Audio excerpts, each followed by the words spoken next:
What is up, everyone? Welcome back to Buffalo Fanatics Film Session Live. I'm your host, Clay Troy, and over here, Kendall Mursky. How is everyone doing coming off a Thanksgiving victory and heading into Patriots week? I hope everyone's hype.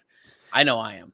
I'm feeling pretty good, and it was a good game, and that was exactly what we had all hoped would happen going into the game. The Bills seem to be kind of a different team coming out of a loss, especially under McDermott's regime. It's when they lose, they come back with a vengeance. So now we just have to take momentum out of a win and carry it into another win, because that's not something that they've been able to do in like a month. They haven't been able to win consecutive games since much earlier on in the season. So it's becoming an issue at this point where we can't be playing so hot and cold. We need to start to keep that momentum a little bit. That is definitely the big problem that I think people are noticing. It's that, whether it's the Jacksonville game, the Steelers game at the start, whatever it is, we're responding to our losses very well. It's just, like you said, getting the momentum off that loss and stringing them together. It seems to be something we're struggling with. I don't know if that has anything to do with confidence or overconfidence or anything like that, but I think, us sitting at home, we're noticing that it feels like they're playing overconfident at times, and then they get beat, and then they learn their lessons, and it's a wake-up call, and we keep hearing the term wake-up call after every single loss, and then they do wake up and they win the next game. So, it's about bucking that trend and getting rid of that and just, winning out. Yeah, I'd like them to stop falling asleep. It's you get a wake up call every couple of weeks. It's like, okay, can we just stay awake at this point? Can we just, please, finally? That's really what I'm wanting. For those of you in the chat, thank you for joining us. We got Flashpoint Blank, Autumn, one of our members here. We also got Snook and Chris S, Lone Wolf, Richard Rush, Chris Janky. A lot of familiar names in the chat. So thank you guys for joining us. It was a good game though. It was a fun game to watch. It was Thanksgiving. Everyone, hopefully was with their family, having a good time, or at least eating some good food somewhere, wherever you were, with friends, family, loved ones, something like that. And that was exactly, we were in prime time on Thanksgiving in the spotlight. So it's good to see that they were able to come out and dominate the way that they should have, really on both sides of the ball. They were just kind of dominating. And for me, it was kind of hard to even figure out who I wanted to focus on, because a lot of people on the team played really well. And there wasn't that much poor performance throughout the game from anyone, really. Even the special teams played really well. It was crazy that every facet, kind of like how every facet kind of blew it against the Colts, every facet of the game was working really well. On Thanksgiving there. So were you able to watch this one live? I wasn't that you were not working. I wasn't working on Thanksgiving, thankfully. I think I did last time I had this job, but I wasn't this year, so that was really nice. And sure enough, I even had Sunday off this week, which is really funny. Wow. The first Sunday I had off this entire year was the Sunday the Bills aren't playing. But I got to watch the Bills game live, so I can't really complain. I got 2 days of just football. Yeah, having to chart football. It's very nice to not be so analytical about it and just sit back and watch. Right. It is nice to sometimes just enjoy a football game, not really get into it too much.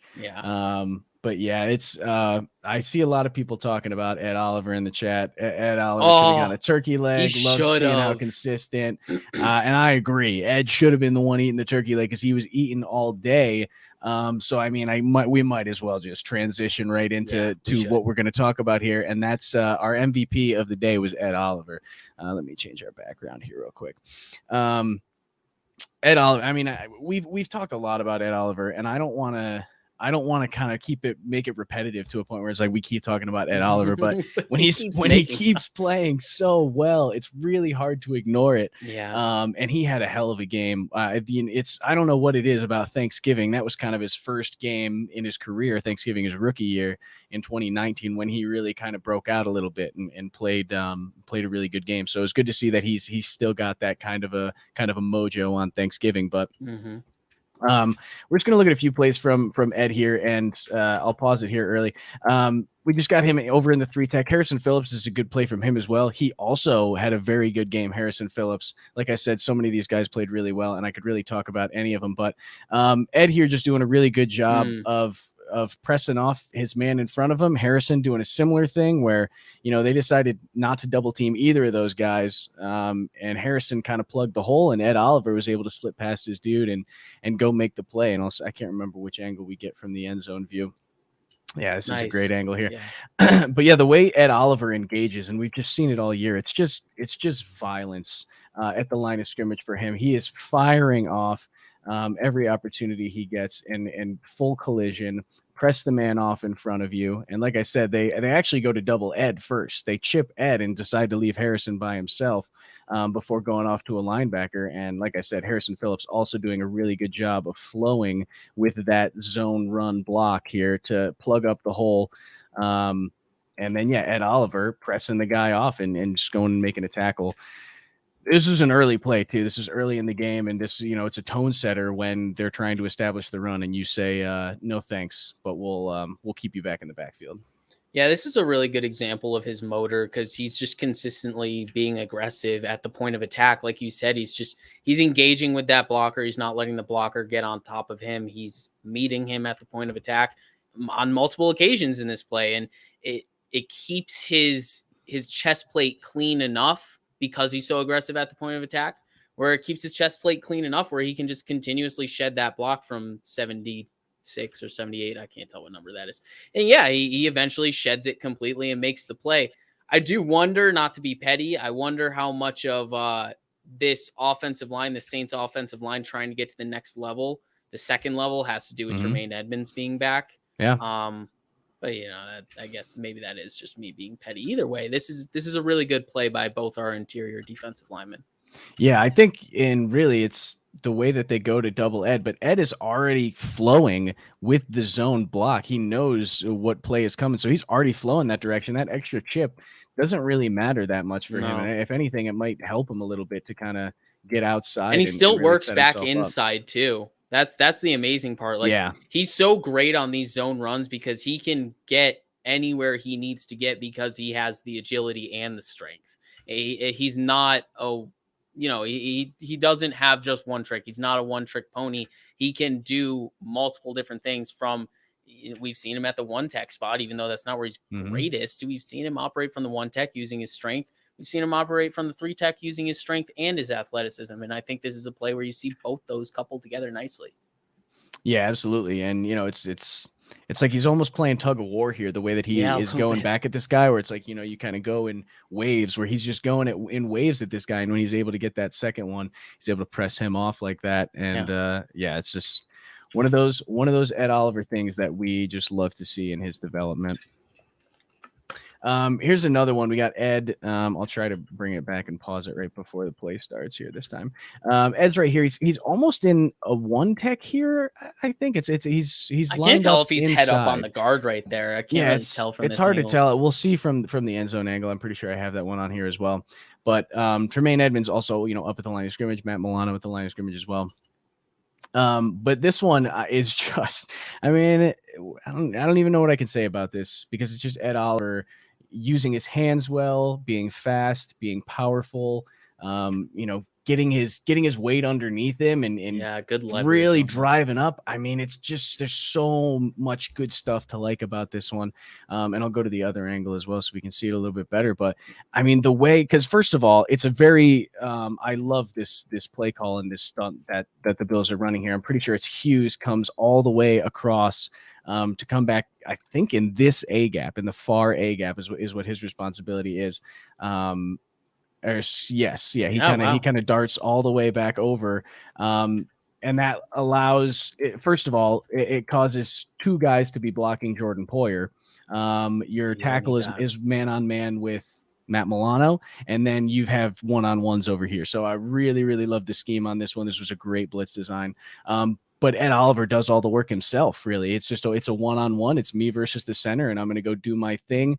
And like I said, the hands, the power, the leverage, it's all just so good. Yeah, it really is. Like you said, it's all of those things. He uses his hands so well here, and you just see how he has that natural play strength. Like he's not like getting outside of his body or outside of his capabilities to do these things that he's doing. It almost looks easy for him, and that's a sign of true greatness. When someone is doing something that isn't easy, but he makes it look easy. That's what we got with Ed Oliver. We saw this athleticism pop plenty of times in the past 2-3 years, but I mean, it's really starting to get put together with some consistency now. And I mean, we got to see week to week, we got to start seeing Ed Oliver as the leading snap count holder for this defensive line week in and week out, because he is playing like the best player on this defensive line. So he should command the most reps. Yeah, absolutely. Like there's been a lot of people, especially in, third-party media groups, like us, have been saying we need to give Ed Oliver more snaps. And it finally kind of seems like in this game, he got a lot of the snaps. I didn't actually look at the snap count. I wish I did now, but it definitely felt like he was on the field more, and deservedly so. Especially, Starler Tulule was out, so that doesn't really help, but he was out the week before, and Ed was not on the field enough. Yeah, that's what's so interesting. It's like maybe it was game plan specific. Oh, we're playing the Colts. They like to run the ball a lot. Ed's better against the pass, but I mean, we've talked about Ed a lot this year. Like Ed's been very good against the run this year, and this was not something we foresaw in any way. But he's just been good on both phases of the defense. So really, there's no reason for him to be off the field other than catch his breath.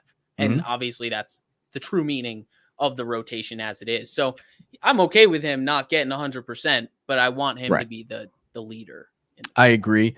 And then, I think Rousseau did not.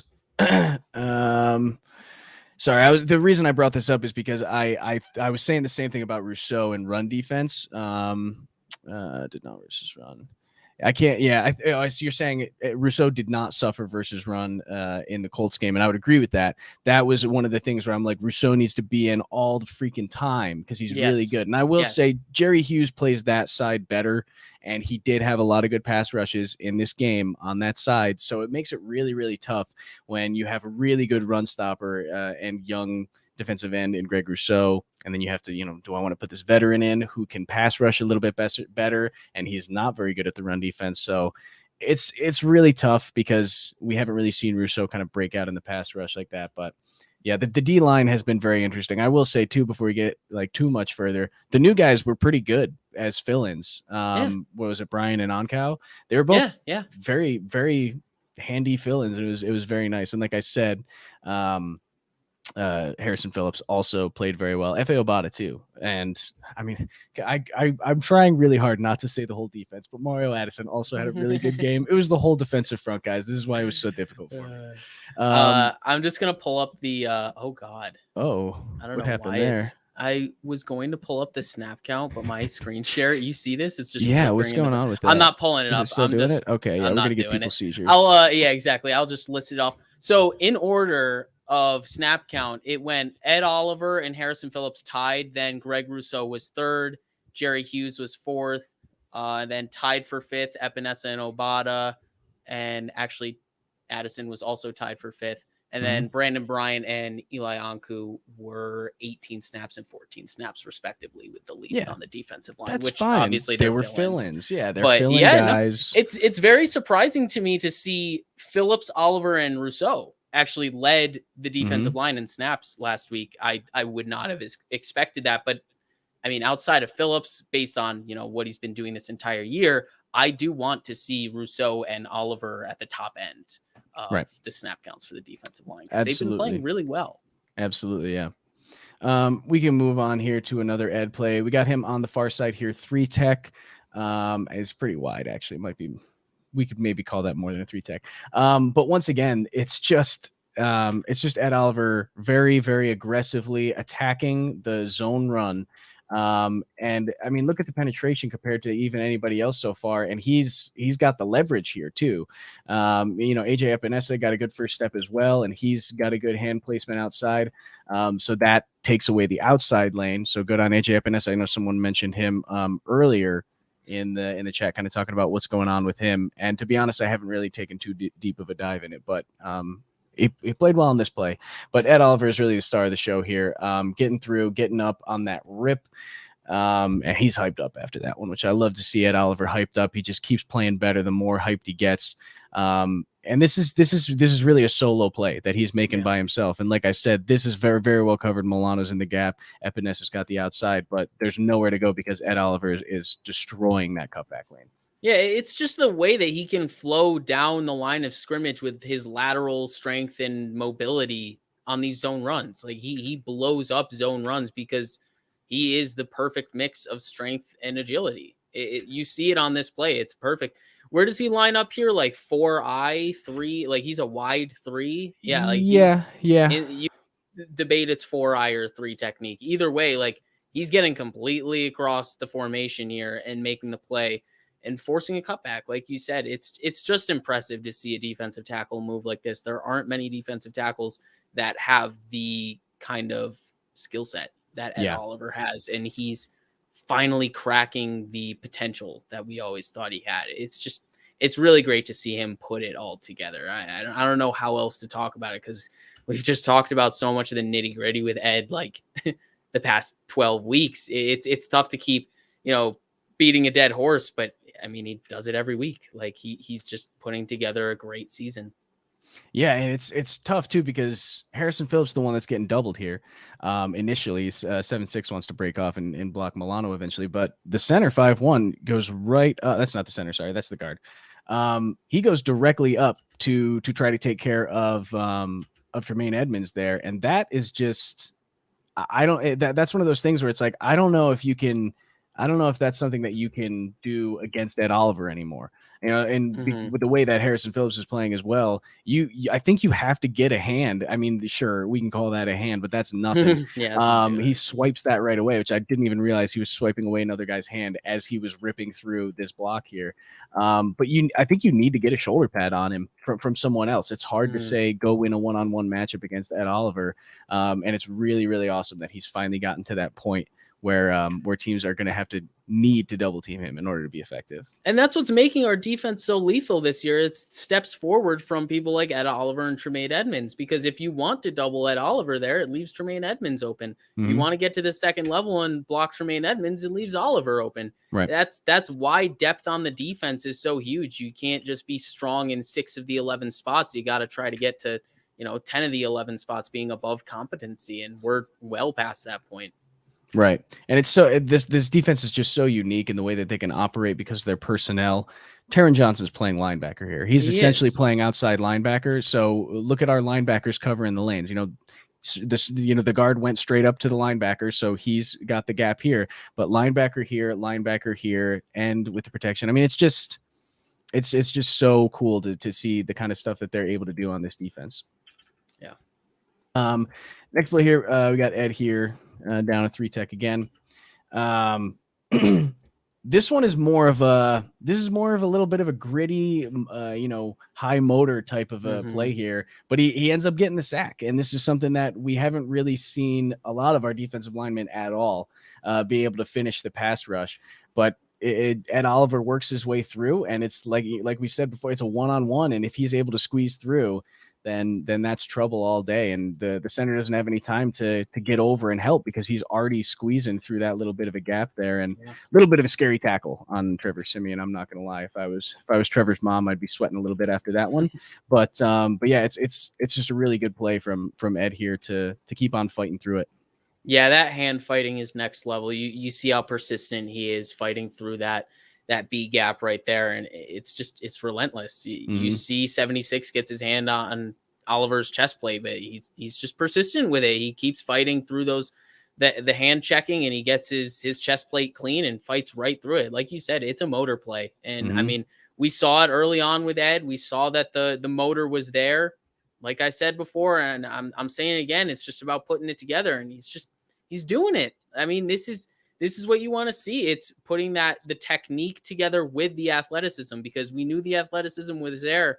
This hand fighting is pristine technique. He's keeping his body clean and fighting through so he can unleash that true athleticism. Because if you're getting your chest plate blocked, there's nothing you can do with athleticism. You're going to get pushed back. That is your most lethal spot when getting blocked. You can't get squared up like that, and he doesn't allow himself to get squared up.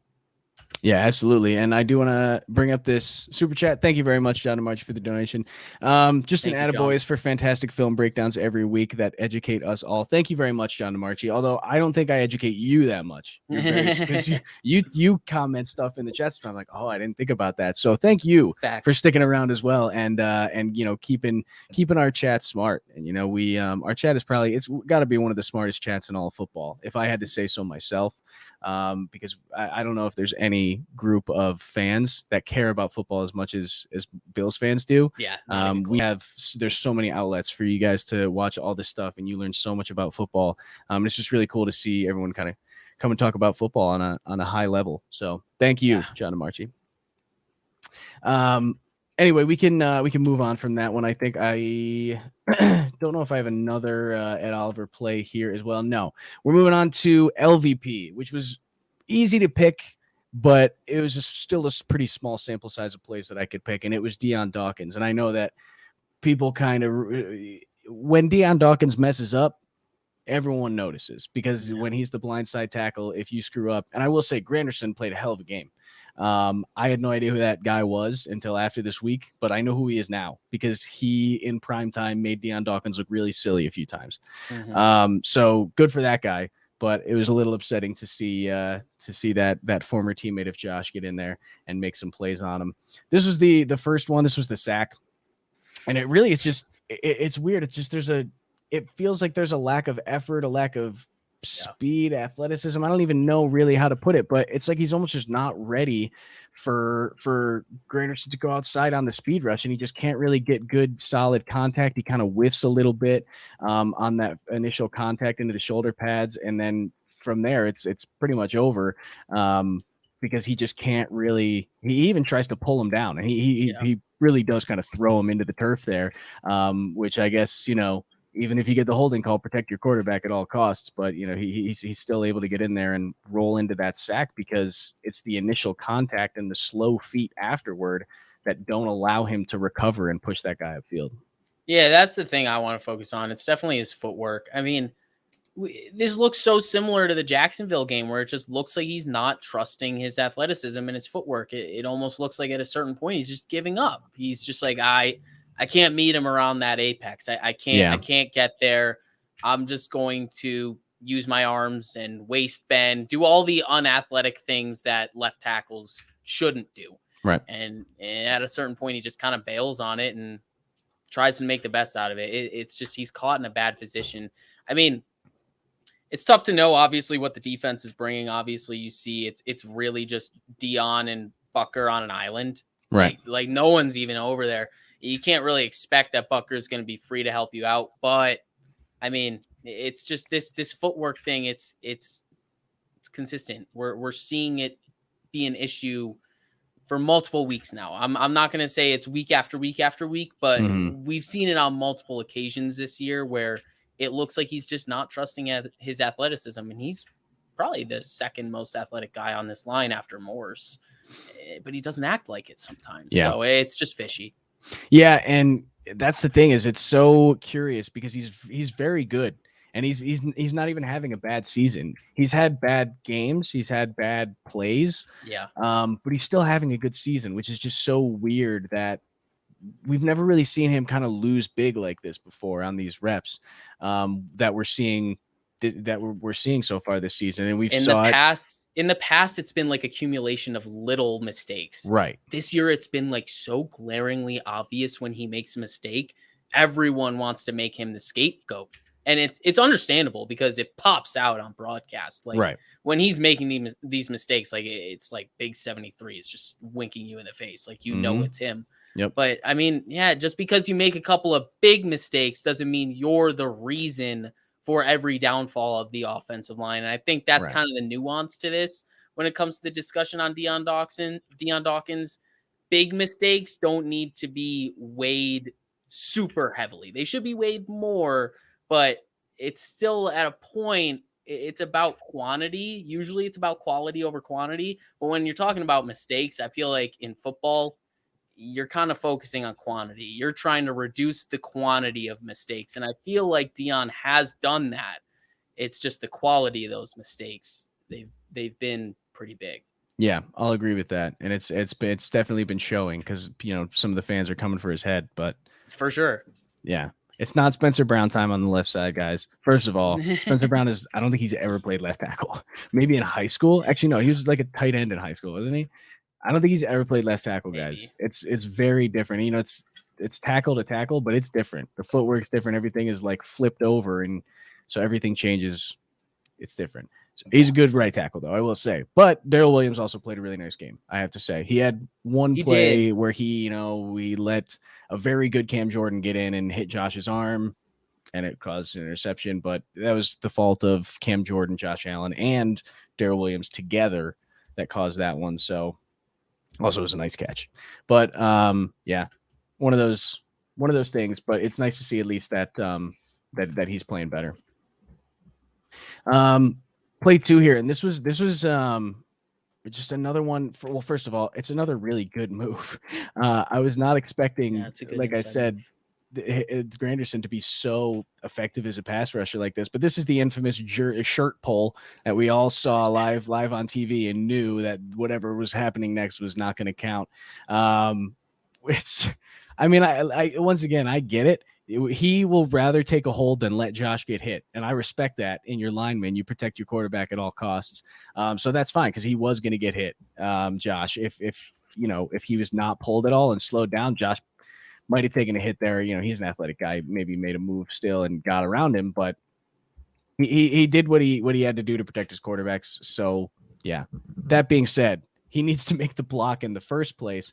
And it's a great move to the inside, and his feet are just a little too slow to react to it. He can't get any force on his shoulder pad. Once again, it's the bad feet turns into bad hands. And yeah, it just goes downhill from there until he has no choice but to grab and pull. Yeah, I don't have much to add on this play other than the fact that he's kind of working from behind the entire time. His first step is to the outside, and Granderson's first step is to the inside. Like he's in recovery mode this entire play from the word hut. Right. It's really, he's working from behind. So it's tough. Sometimes there's just the perfect play call on defense against the perfect play call on offense. And, it's just lined up for the Saints on this play where Granderson was going inside. The entire defensive line just had the right rush lanes for the protection that the Bills were using. So it just happens that way sometimes. I'm not going to put this too much on Dawkins and his technique or anything like that. It's just, he took a wide set, and I'm sure that's what he was asked to do on this play. Right. Unfortunately, he got beat on it. There's not much more to it for me.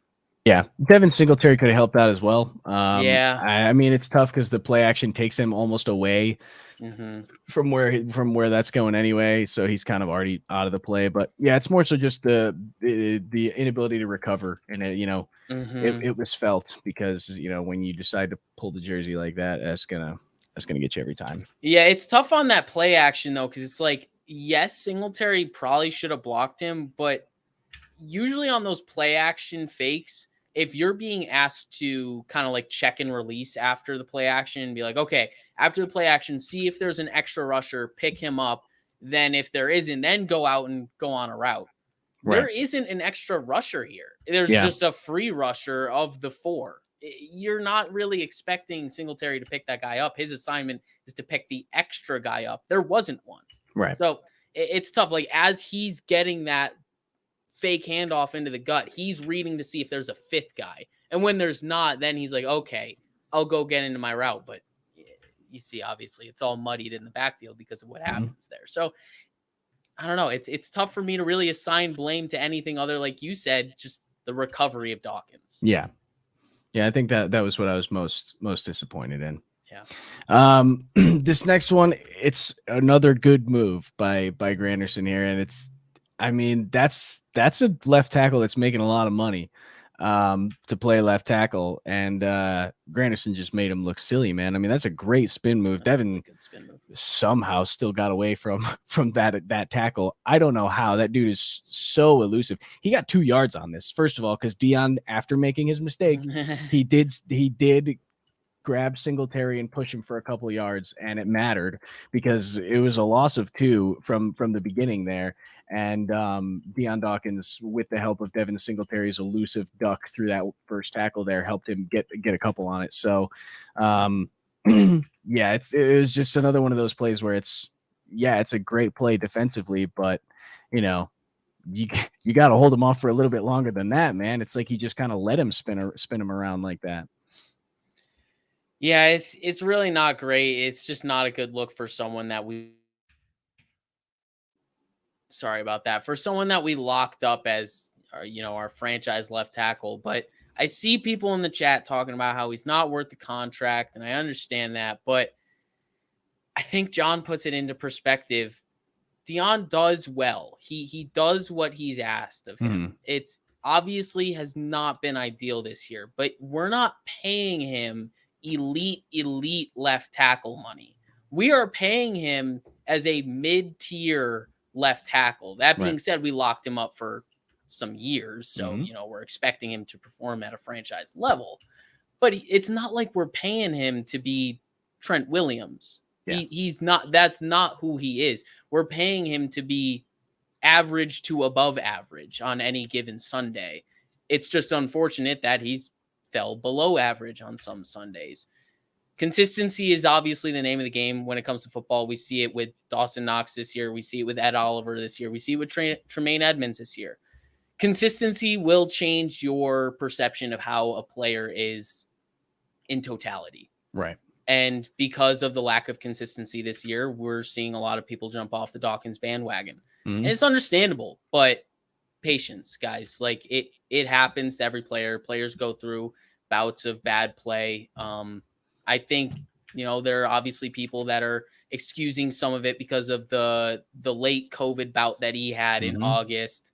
And all of it should be considered. But if he doesn't start to figure it out towards the tail end of the year, then I think it's time to start to reevaluate it and start looking at the investment that being made into Dawkins. I think a lot of the talk about Dawkins and how he's overpaid right now, it's just a waste of breath. We have a great left tackle. He's not performing great, but we do have a great left tackle, especially relative to the cost that we're spending on him. It's not time to move on. Left tackle is a very tough position to get secure and find one that is adequate. And we have one. So there's no reason to move on yet. Yeah. And, it's like you said, it's not that he's even having it's not even that he's having a bad season. It's just he's having worse plays than usual. It's because before, sometimes he'll lose in a not as bad way or a way where Josh can get out of it and no one notices. But now these plays are noticeable. They're front and center for everyone to see. And I think that's why people are kind of freaking out a little bit and hitting the panic button, but it's not time for that yet. It's still okay. That's the thing too, is he can get more consistent next year. He's still a pretty young guy. He's what, in the first year of his second year of his something like that. Contract? First or second year of his of that extension, and I think he's like 26 or something like that. Yeah, exactly. And he's a very important position that's not easily to find. Yeah. I mean, once we got rid of Cordy Glenn, it was like, well, shit, we're kind of screwed now. We kind of got lucky with how quickly we turned over the leaf on that one. Yeah, and we got lucky that he was able to turn into a true starting caliber. And David puts it this way: I like Dawkins, but always looking to upgrade. And don't get me wrong, I think everyone's always looking to upgrade, but upgrading is so much easier said than done. Right. It's about finding the guy. It's about finding the guy at the right cost, and then the guy actually panning out. There's a lot of things that got to go the right way, and we're lucky to have even had them go well enough with Dawkins in the first place. You kind of have to ride the wave that we're on. Yeah. That was it for Dion Dawkins for me. He just had a few bad plays, but they were big ones, and they were also good plays defensively. So it's hard for me sometimes, like I said, to really take him down to a couple pegs. But regardless, he had the most worst plays in my eyes, which was a good thing because he didn't have that many. Yeah. Anyway, moving on, I want to talk about Matt Milano because he had a really good game. And I don't know, I haven't really seen too much talk about the game that he had, but when I was watching it, he was popping all over the place for me. He was just making really good plays flying around the football field. This first one here is just really good pursuit. I mean, let me just make sure I can go all the way back here so I can show you where he starts from. He's starting right here. He's kind of shuffling in. He's going to shuffle right into the A gap here to take away the quarterback on this potential pull and run. But he then chases down the running back all the way kind of from the middle of that defensive line and goes and makes a play.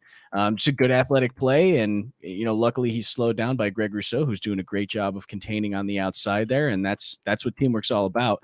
He can't go outside. Harrison Phillips, he can't go in there and he can't go behind. So, as much as this is a good play by Milano, he's helped out by those big guys up front too.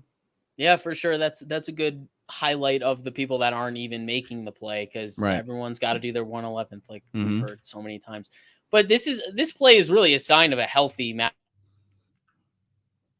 Knocking on wood, a healthy Matt Milano because I mean, we talked a bunch of weeks back, the Titans game.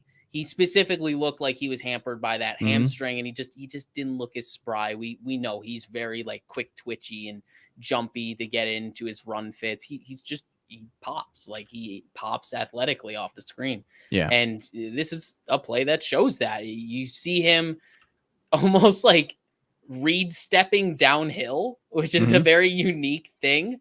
He's quickly getting downhill, but also staying short and choppy with his steps. So if he had to on a cutback, he could get to Trevor Siemian if he really had to. And he sees Trevor Siemian doesn't have the ball, and then there's that quick twitch, and he just gets downhill quickly.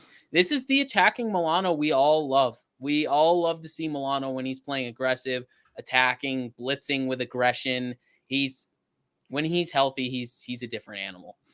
Yeah, and the thing I like about this the most is we're probably not going to see Trevor Siemian pull this football. I don't think he's much of a running quarterback, but Matt Milano is covering both of the guys. And that's the thing that is like that. If you could have one thing on your defense, against a read option, it's one guy to cover both options, and that's what Matt Milano does here. So that's like the absolute chef's kiss play defensively against that type of play. All right, play 2. Excuse me. Matt Milano starting right over here this time. And this one is just it doesn't really seem like too much, but I don't know if 3-4 kind of jumps over the pile there a little bit or something, but Matt Milano gives him a shoulder and wakes him up a little bit. It's just a nice hit on a good run filling his gap, doing his job. He kind of stacks up here a little bit and then waits to see what holes he's going through, and sure enough, I mean, it's a nice little pop there, and I love the way Matt Milano hits. He's very aggressive, and he's never going to shy away from anything. So it's always good when you see him kind of put his shoulder down a little bit. Sometimes having a linebacker under 6 feet is nice. Yeah, you get that low center of gravity, and you see it really play out on this play. I think 34 was just a little bit too high. He wasn't running behind his pads. And Milano was the low man. And as you know, low man wins. And low man won. And then 34 ended up being the low man on the ground at the end of the play. Yeah, really, exactly. There's not much more to analyze. Just good run fit. Yeah. Very aggressive at the point of attack. That's really all there is. It's just way to finish through. Like Milano is, I'm not going to stand here and say Milano's the best like form tackler or anything. Yeah. I feel like he probably does this a little bit too much. When you're making plays like that, who gives a damn? Yeah. I mean, I like from the other angle, it kind of looks like 3-4 jumps a little bit but over the pile. He's on his feet, and Matt Milano takes him right off of him. Yeah, he gets a little bit of an assist from, I think 81 there, kind of tabletops him a little bit. But I mean, he's going down regardless. He's going down. That's a great pop from Milano there to kind of just hang out in the gap. So I put it in there because it was fun to watch. For sure. Respectable.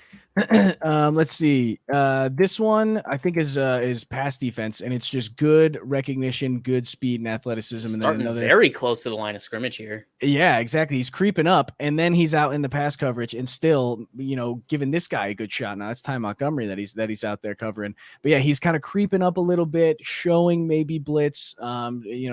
Giving Simeon a little bit of a different look here, and then as soon as the ball snaps, he's out and instantly the whole time running right with Ty Montgomery. Keeps his eyes on that. Sorry, I might have just clicked off of that. I don't know if that was no worries. I clicked on it and clicked okay. off of it. No worries. But yeah, and then he actually gets his eyes over to the quarterback. I don't think I have the other angle on this one because you can't really see much of it anyway. Right. But it's just a really good job athletically and assignment wise to know who you got. That's his guy right there. I'm with him. He avoids the pick play too, which I think was a nice little wrinkle to this play because this is a natural pick play that they're trying to do here. And he kind of slides right underneath. He even had the forearm out because he knew that it was coming. So he put that forearm out to make sure that he's not going to get picked by that guy, slides underneath and is able to make a play on it.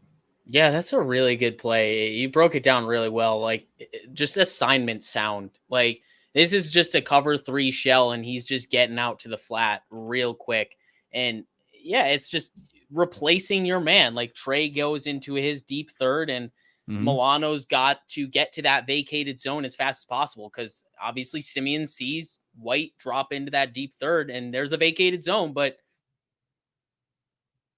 he doesn't account for Milano's speed. And I mean, why should you? But I mean, if you know Matt Milano, you should understand the way our linebacking core can cover ground because we have range. Not only is it just Tremaine Edmonds and Matt Milano, but like you said, our pseudo third linebacker, Teron Johnson, they all have range. Like we can really cover the field. It's just, I think we responded so well because the Saints offense wasn't so like gimmicky.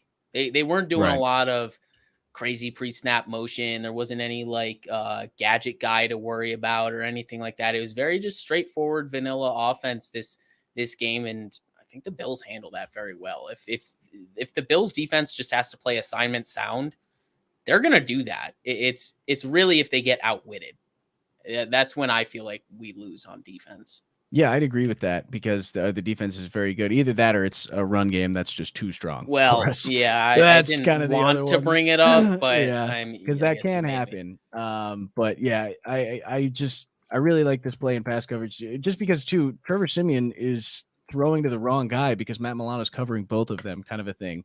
Where I don't know if he should have a pretty clear line of sight to see that Matt Milano has dropped into coverage, but he thinks this is the open guy because Matt Milano's in the zone to cover that route. And so he throws to that spot and Matt Milano is able to cover both of them. So pretty cool. Yeah, it's a great play. Next one here. I don't remember which one this is, but he's right down in the middle here. This is another good run fill. This was on 3rd and 1, I think. This was the 3rd and 1 play where he was able to actually get in and with Tremaine Edmonds, who I think also got a hand on some shoelaces there. It pulled back the running back and stopped him from getting the first down, and it forced a 4th down here. So really, both of these guys, they're kind of stacking up in the hole together and both going and make a great tackle to make sure that you give as few yards as possible. Look at the way the entire defense is selling out for that run. It is literally only who is that, Mike? No, it's only Poyer on the back end. If anything squeaks through all those 9 Buffalo Bills, it is only Poyer left. But look at how our linebackers are just flowing right to the lead block. They know exactly where that lead block is going. They're flowing straight to it, and they're in the perfect run fit. Both Edmonds and Milano flowing straight to the pulling blocker, straight to the lead blocker, right where the design is, and they just stop it right in the backfield. It's just fundamental. It's fundamental football. Yeah. Like you said, if it's not an overpowering top 3 running back in the league with good offensive line play in front of him, if the Bills have to play assignment sound football, we're typically coming out on top. Yeah, Harrison Phillips, I didn't even realize the first time I watched through. Also had a very good play here, coming from kind of the one tech, but on the backside. He just really is showing off the power a little bit. running right through this center here and pushing that. No cutback lane. No. I've really liked we're starting to get to the Harrison Phillips that I was really excited about in the preseason, because he started to show that a little bit of that power again, a little bit of that strength and that motor that we didn't really see from him so far. My main thing with Phillips is literally he just needs to stay on his feet. He's got it all. Every time he loses, it's because he can't keep his balance. Yeah, that's very true. And even sometimes when he's on the ground, he can still make a play from there. Right. We saw that so much in that like Bears game, I think it was in the preseason. He made so many plays on the ground, and it's like, imagine what you could do if you were on your feet. Right. All right. I think I got one more Milano play. I do. It's really good. Milano's right here. He's reading the pass, and he sniffs out the screen pass and makes a really good play to shoot the gap between the two blockers out there. This is it's just really good football. It's really smart football.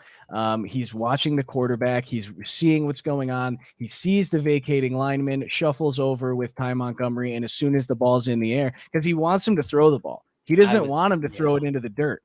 He's trying to bait him into still throwing the football because he can go make a play on it. If he runs up too soon, he's not going to throw the football at all. He's just going to throw it in the dirt, and that's no loss of yards. But if he throws it and he tackles him, you get like a loss of 3. So this is like a super 200 IQ play from Matt Milano to bait him into throwing this screen pass. I just really like this one. That was exactly what I noticed. I noticed how patient he was, even though he clearly read screen.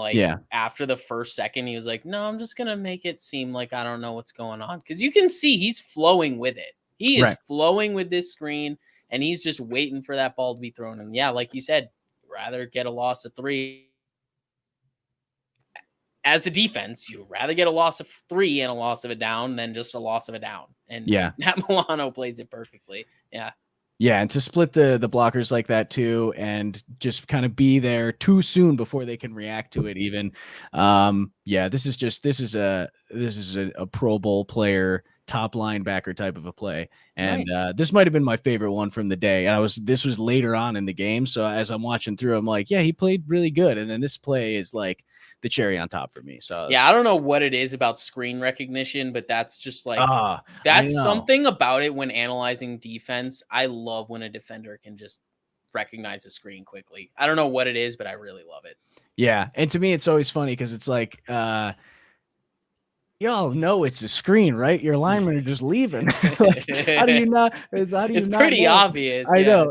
But the thing is it happens really fast, and you're taught, your mindset is to just go get the quarterback. And then when your guy leaves, you're like, oh, sick. This guy sucks. I'm going to get a sack. And then it's a screen pass. So it is really tough, and you have to be very mentally disciplined. And he was on this one. Yeah, sure was. Okay. Now, I want to switch topics a little bit for the last, 15, 20 minutes or so of the show here, and do something that we haven't done here before, and that's talk about the upcoming game, because the last game was last Thursday. It feels like forever ago at this point. Everyone, I think, has moved on now at this point to talking about the Patriots and what we can expect from them.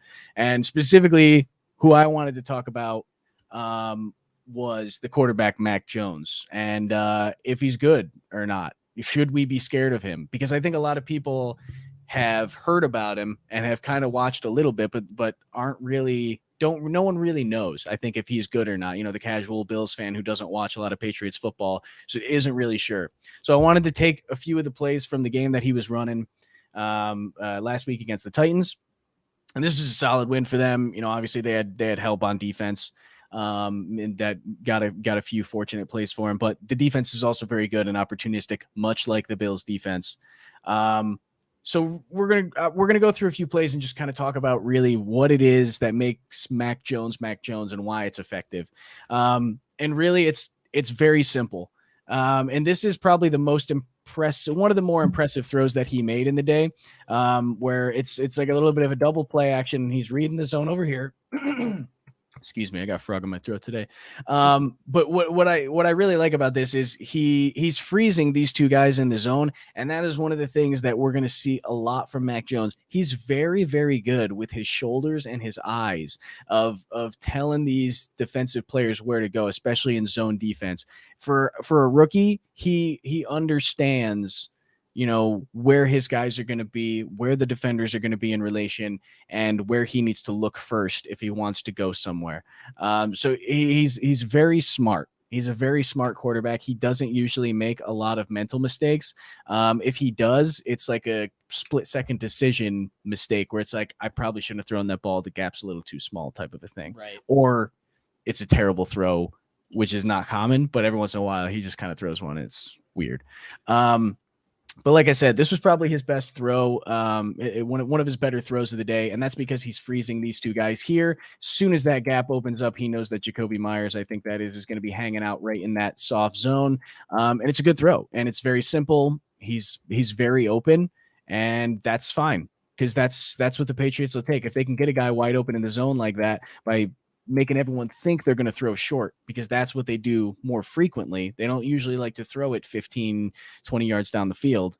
They're going to get some of those defenses to come up on those short plays because they want to make something happen, and it's going to leave that stuff behind on the second level.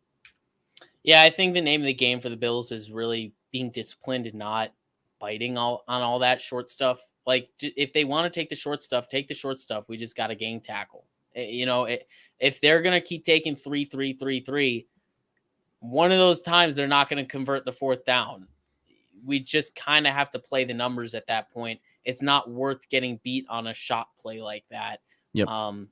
I feel like the Bills, like I said it before, the Bills defense is good if they play assignment sound, and that's really all they have to do against Mac Jones. You don't have to do anything crazy creative to disrupt him or anything like that, because he has answers. Like you said, he's a smart quarterback. He knows what he's doing. He knows how to manipulate defenders with his eyes and his shoulders, like you said.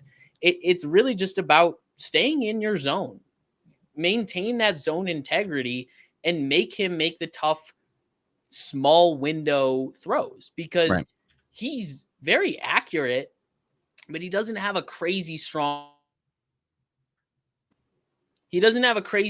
arm. So if you force him to make those small window throws, we can likely capitalize on one of them. Furthermore, I see a lot of people talking about the clean pocket right now.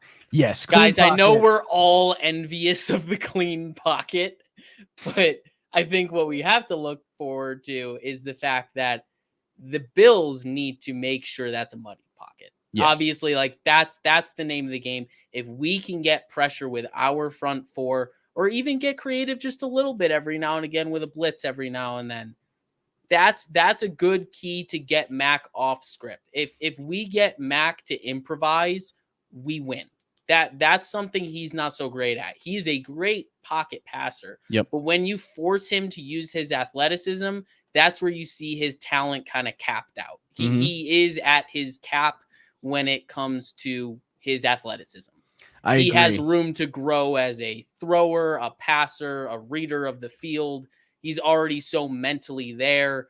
It's more just about how he can incrementally improve in those areas. Yeah, I agree. And yeah, the clean pocket thing is definitely something to watch, because I will say he won't give up on his reads. If he can look to a second read and it's there, he will throw the ball and get it to his guy. If it's a short little dump off, a safety route, something like that, he's able to hit those under pressure. He's very good at that, about switching to that and getting to it. But if you get a hand on him and he doesn't have that option to dump the ball off or go to that next read quickly and get rid of the ball, it's a sack.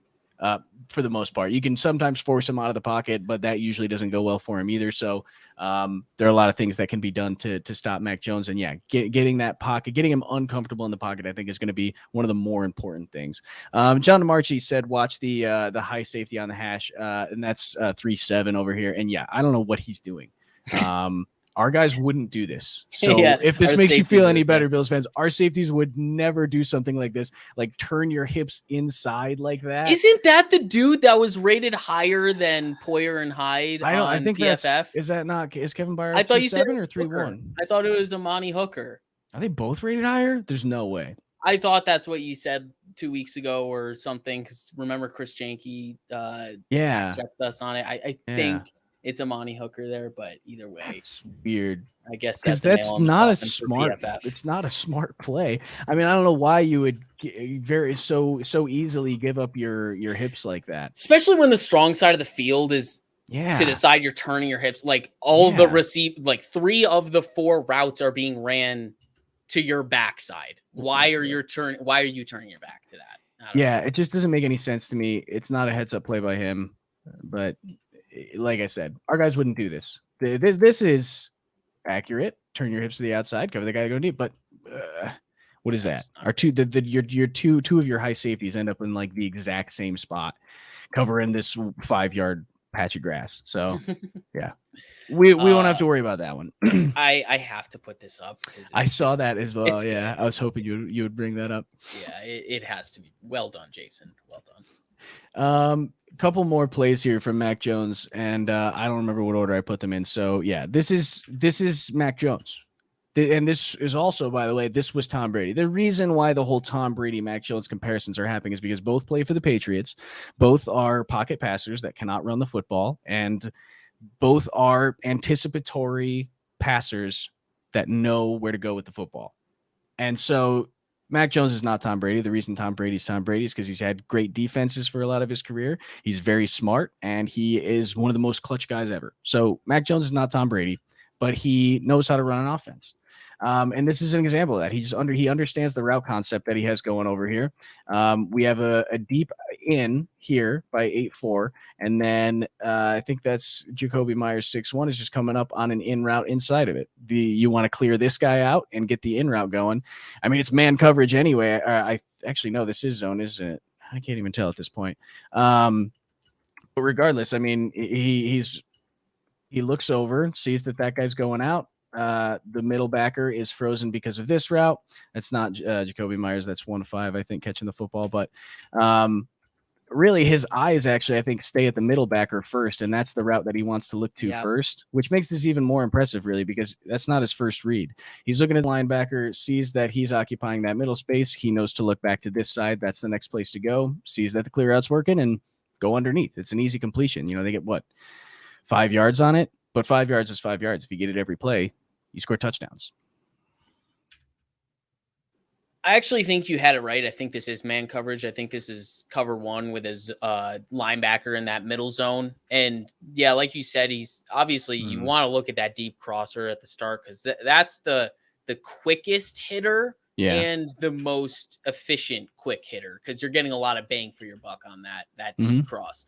And yeah, like you said, once he sees that linebacker in the middle zone right there, it's just you kind of lost that route. Unless you're willing to take a hit in the pocket, you lost that route. And that's kind of something that Josh Allen likes to do. He knows that there's a route that's probably the most efficient to hit. So he will wait, and he will wait for that route to get open. He's willing to take the hit. Sometimes that's to his detriment. Right here, you see Mac Jones come off of it because he's not willing to wait, and he finds his second answer. And because everyone is respecting the downfield stuff, you see that the quicker hitter of that dig route from Aguilar, and it's just wide open underneath because that linebacker was frozen by the deep cross right behind him. He has to respect that first crosser, and because of that, the second one on the second window, I guess, is wide open. So it's just really impressive to see him come off of his first read and get to his second read.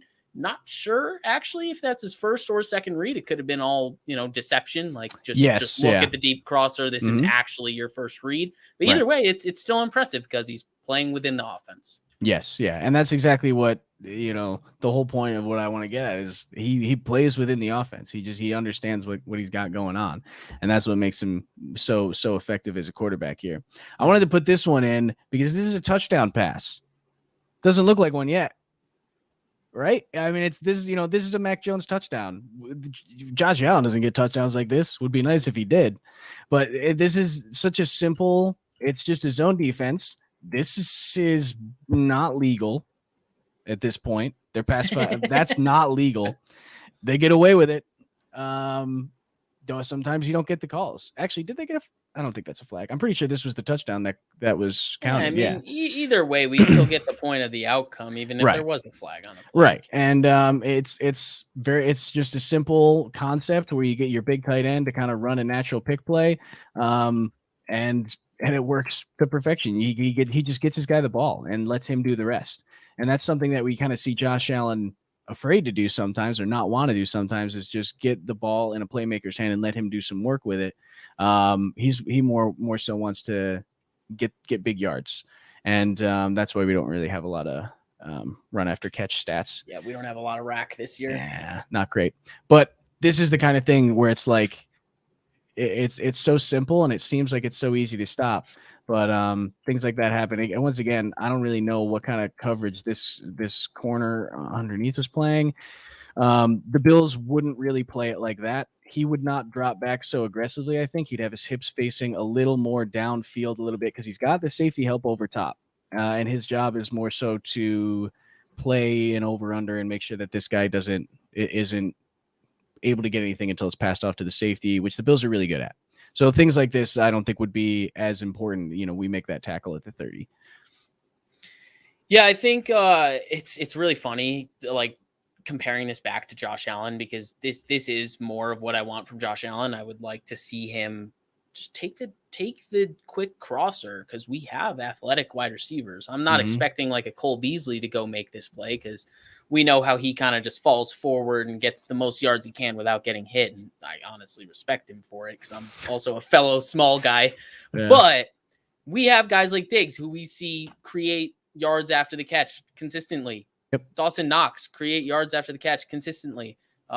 Devin Singletary even creating yards. Like we have guys that can do it. I just feel like we haven't given the opportunity to the guys. Yeah. So I'd like to see a little bit less air yards and more yards after the catch. But no, this is a nice play by him. He's taking what the defense has given him. And I mean, honestly, to me, like this play is made by Kendrick Bourne. I see a delusional Pats fan coming in saying, where is it? Part of rack is what? Ball placement, accuracy. I agree. You're not wrong. Yeah. That is part of rack. I like his but is he a Bills? Is he a Bills? Or is he actually a Patriots fan? I can't tell. Yeah, look at that picture. Look at that picture. He's definitely a Patriots fan. Okay. He is delusional though. I'm glad he recognizes that. So all I want to say to contest that point is that you are correct. First off, that is part of rack. That is probably part of like the first 5 to 10 yards of this play. Yeah. The last 30, 25 yards is all Kendrick Bourne. Right. And I will acknowledge he didn't even have the chance to get the last 30 to 25 without good ball placement and good accuracy. But you got to have a playmaker to make that play. Right. Yes, part of it is getting the ball in his hands, but you got to acknowledge the play that Kendrick Bourne made on this. Tying this back to the Bills, though. Sorry for the tangent. I don't like how the Titans ran this cover 2. Yeah. You kind of highlighted it with the corner on the bottom side of this play. You played it very weird. I personally I don't want to see anyone in the secondary or really anyone in coverage playing too deep other than the safeties. Yeah. I think the middle linebacker dropped way too far back. I don't want to see any of the Tampa 2. I don't need to see that. I'm okay with Poyer and Hyde vacating that middle of the field and leaving it open to an extent, and just kind of letting them gang tackle in the middle if there is a pass completed there. I want to force Mac Jones to make tough, short window passes. So I want to see him make a second level throw where it has to drop over the linebacker and under the safety. I know he's a good touch passer, but I want to force him to do those kind of things. Take away the underneath routes with those first 5 guys in that line. You see the corner on the top, linebacker, corner on the bottom. And then you got the 2 safeties deep. We have great safeties. Leave those 2 safeties deep to do their job and be the Pro Bowl caliber safeties that they are. And then focus the rest of the guys, the other 5 at the 7 in coverage on the underneath stuff. We don't need to focus so much on that fade route on the bottom of the screen right there. Like I'm confident that Poyer or Hyde could take advantage of Mac Jones' sufficient arm strength rather than a cannon for an arm. Like I think they can jump a fade route like that. So that's kind of where I want to play into the strengths of the Bills defense and maybe the slight deficiencies of a Mac Jones, because he is a good quarterback. But every good quarterback still has weaknesses. And I still think forcing him to make high-level arm strength throws is a way that we can capitalize this week. Yes, I agree. Force him to make decisions that he normally wouldn't have to make, and that's really the biggest key, I think, to winning this game here on Monday night. I also will say it's 3rd and 6, and none of these guys, every one of them is behind the line to gain. Hate that. Really not a fan of it. Really weird defense to be running on 3rd and 6 against a team that is probably going to throw it 4 yards. Exactly. I'm sure if you looked at the analytics, I'm sure he's like top 5 in throwing short of the sticks on 3rd downs. And just letting his wide receivers get in the extra yards there and the difference. So yeah, it's just, we got to do our due diligence in the scouting department and how we're going to game plan against the Patriots. And yeah, we can't be so soft shell zone playing them like the Chiefs kind of thing. Like, we don't need to keep everything in front of us against the Patriots. We should definitely keep some stuff in front of us, but we got to take away some of the underneath stuff to make him go to his 2nd or 3rd read that's hopefully past 7 yards throw depth. Right. Yeah, and a lot of people are pointing out the potential illegal blindside block. Wouldn't be a block in the back here. This would be considered a blindside block, I believe. Definitely looks worse than what Cody Ford got called for against the Texans in the playoffs, if you ask me. But it's the Patriots. And, the refs have sucked all year. At this point. Yeah, seriously, I'm not even gonna good calls. Yeah, it's just terrible. But I don't know. I might have reached that point. I got a couple more here. Just real quick. This is another one where it's just placement. Good ball delusional Patriots fan. He is not completely delusional. No, he's not. Because Mac Jones does have pretty good placement, and it's a simple play. It's just an in route from your tight end, and he gets open and put it out where your big tight end can go catch it. And I didn't put the end zone angle in this one. I don't know if you could see it or not, but it's just a good placement out away from the body. You got the defender behind him. It's a big tight end. Put it out in front of him. And that's been a really good thing with Mac Jones so far this season, is he is very good at, if he's missing to a spot where no one can get the ball. Yes. Or it's just his receiver can get the ball. If he's throwing a couple that are kind of like high and through like kind of a tight window, but it's a little bit high to the point where it's so high that the guys from the side cannot jump up and make a play on it. Only his guy can jump straight up and make the play. He's not bad at it. He's not bad at getting the ball into some nice places. Yeah, that's definitely something I've noticed.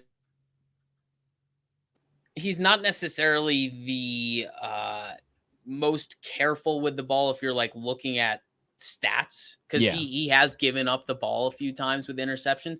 But if you're looking into the nitty gritty of his film, like, you're spot on with that. He's very good about putting the ball in only a spot where his guy is going to get it and not into harm's way. And I mean, yeah, he finds single coverage a lot of the time and will put it in a spot to be a tough catch for his guy or an absolutely impossible catch for the defense. And while that can be annoying at sometimes because he's probably leaving some throws on the table, he's keeping the ball safe. And that's really what counts, especially as a rookie, when you're just trying to learn and string good drives and good reps together.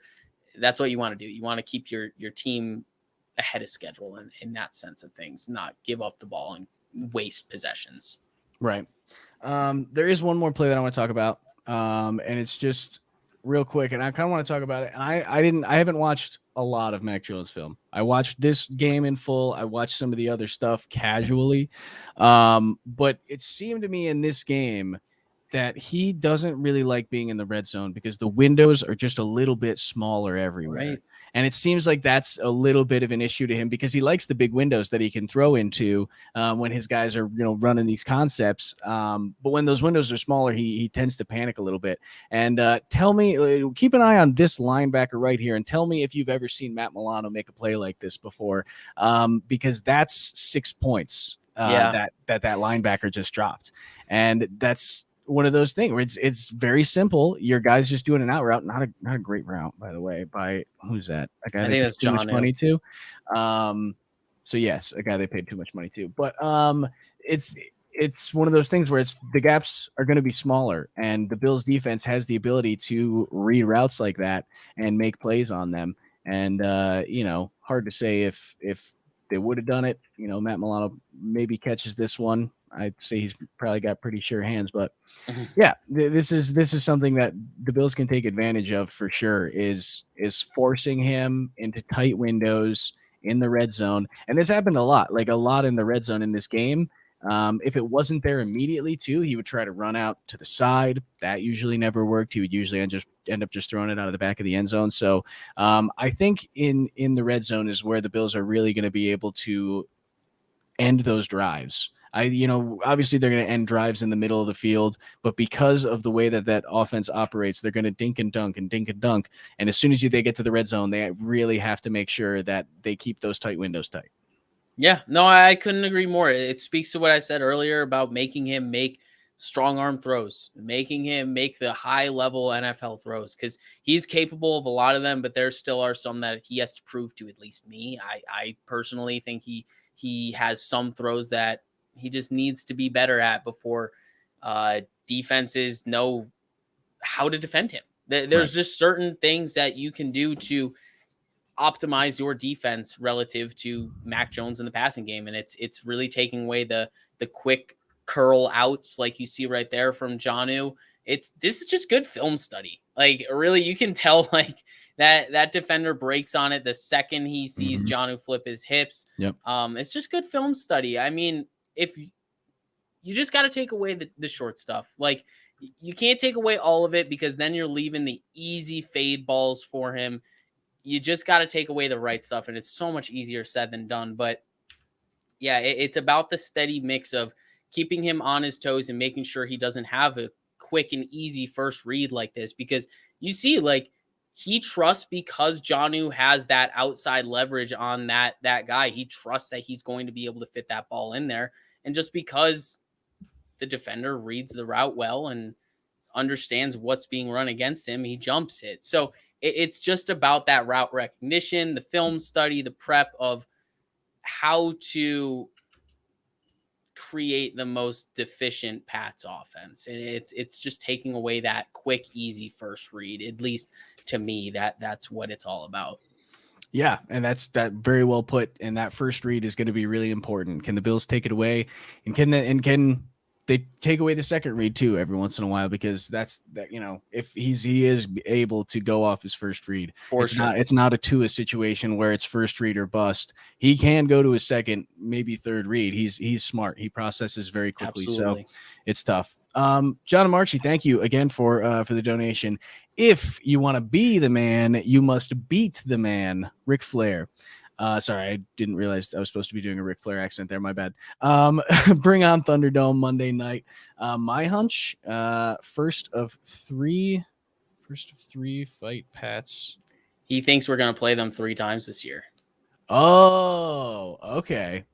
I could see that. I could absolutely see that. Because I think both these teams are going to make the playoffs at this point. Yeah. So I just want to put this out there to Bills fans that are like really salty and sensitive about the Pats already being good again. Just wake up and move on. Like, they're good again. All right. Like, it's here.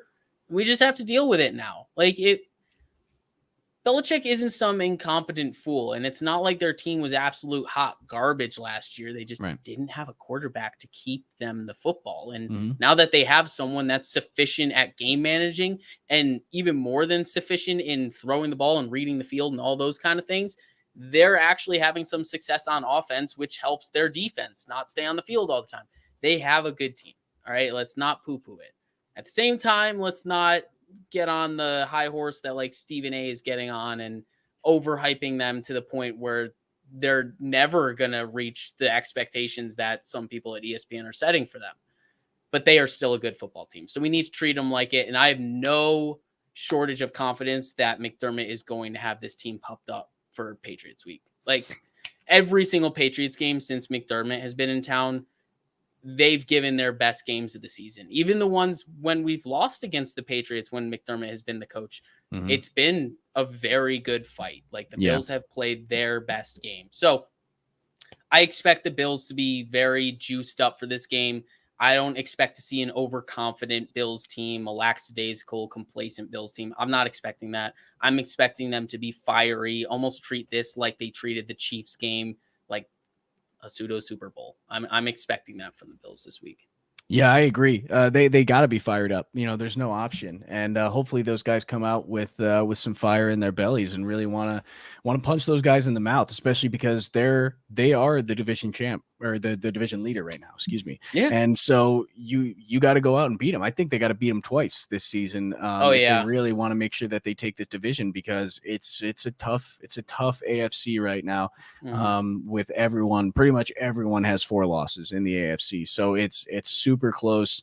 It's really anyone's game. So if the Bills win, the number 1 seed is still in play, and if they lose, it's more so about making sure you get into the wild card, or maybe winning the division. So it's a huge swing that this game can cause, but I don't know. I have a lot of confidence. The Patriots are a team that's going to establish the run. They are going to run the football. Against the Titans, they ran the football. They maybe passed the football like 3-4 times on the first drive, and it was like a 12-play drive. So they're going to establish the run. That's what they're going to start out with, would be my guess, especially since it's going to be cold and it will have rained earlier in the day. It shouldn't be raining by game time, but yeah, it's really going to be something, and people have said it in the chat already, but I don't think it's so much about what the offenses are going to do. It's more so about what these defenses can do. I think that the Bills have a better chance of stopping the Mac Jones-led Patriots offense than the Patriots do of stopping Josh Allen's offense. And that's, with an asterisk of Josh Allen needs to be playing the way Josh Allen can play. We don't need to see Jaguars Josh or, Steelers Josh, or I don't know. What was the other bad one? I don't know. But I mean, honestly, those games you just mentioned, same goes for the offensive line. This is a big game for the offensive line. Patriots defensive line is legit. They brought in Matthew Judon, drafted Christian Barmore. People always forget about Lawrence Guy. That dude is legit, always slept on. They got a really good defensive front, and I don't expect to have much success running the football. But I'd like to see Matt Breida again. Definitely supplied some juice to the running back core. Spencer Brown's back as well. That helps. Yeah, I hope Starr is also back in full force. That would be huge because, I'm definitely frightened of the Ramondre Stevenson and Damian Harris little tandem there in the backfield for the Patriots. We need to get our run stopping force back, and that's Starr. And when we can pair Starr together with Ed and Tremaine at the second level, I mean, our run defense has been average, and at times it's been above average with all of those guys active. So it's going to be great if we can get all those guys back. And I think as much as we're built to beat teams like the Chiefs, we still have a bit of physicality and nastiness to this team, and I think we're capable of beating teams like the Patriots. Like we saw last year, the Patriots like to run a lot of man coverage, and the Bills have natural separators at the wide receiver position. So it'll be interesting to see if they do any sort of crafty zone coverages against us. But I'm expecting our guys to separate, because that's what Beasley, Diggs, Sanders, not so much Gabe Davis as much, but I mean, Davis and Knox will get schemed open. That's what this offense is about. Those 3 that I mentioned before, they get their separation naturally. The other 2, they're schemed open because there's so much attention on the other 3. So our offense has every reason to succeed in this game. They just got to go out and do it. Yeah, I agree. This Bills team has the ability to beat any team in the NFL. They have that kind of skill. It's just, how do they want to show up? And I think there's, a lot of keys that we've touched on. The trenches is going to be a huge one on both sides of the ball. I think turnovers, honestly, could be the determinant of the game. I think whoever wins the turnover battle is probably going to win the football game. And I'm hoping that the Bills are the team to do that.